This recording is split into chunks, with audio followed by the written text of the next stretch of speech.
I don't want to turn into the weatherman, but wow, what a difference. I was out here freezing cold the other day with the wind blowing and rain coming down, and now I'm out here and it's like 75 degrees and still and beautiful.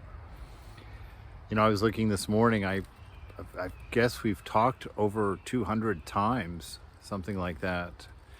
And I have to say, it's quite a challenge to come up with something to say every day that might be helpful or might be insightful or might be important.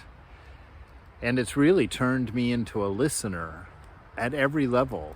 And I'm intrigued with the number of ways that there are to listen. Whether it's events that are happening in my life that are teaching me something that I can share, whether it's something I hear somebody say at the lunch table, or something I see in a newspaper, or something that I read in a book, or a lot of times something that just fills the mind during a meditation.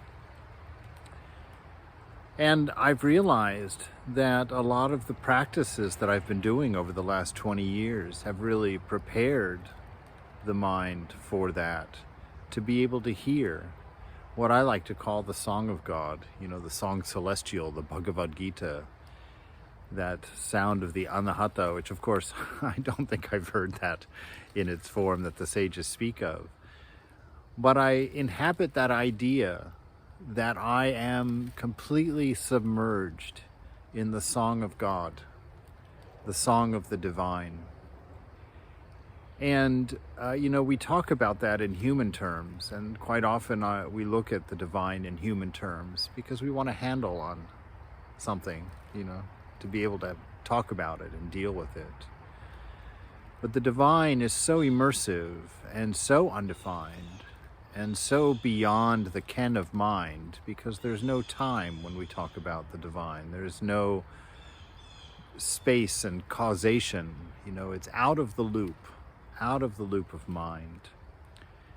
And I feel like a few times in my life I've been able to touch that space outside of mind, where the mind quieted down for maybe split seconds, maybe seconds, I don't know. And you just feel that inner bliss of what it is to be human, what it is to be alive, what it is to have love. And from that love and from that song and from that hearing and from that listening, a sense of optimism, a holding on to things going well, that they'll turn out, they'll be okay. It's one of the axioms of spiritual life for me, that this immersive song of the divine in which I live is in the end the voice of love, that it's always got my best interest in mind. Now, maybe not my best interest as a body or as a man or as a, this manifestation, but certainly as a spiritual self, a self that's somewhat transcendent to the material, which that will touch different people in different ways. But don't close your mind to it.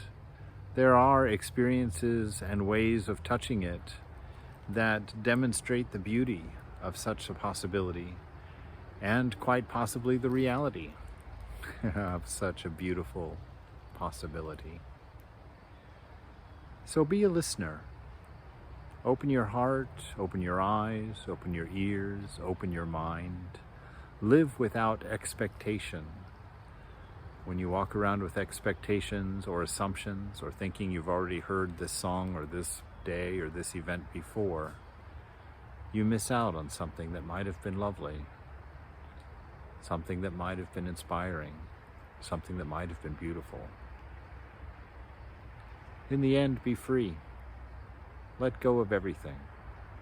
Explore this experience, as amazing, mystical, unexplainable, wonderful as it is, a thing called life.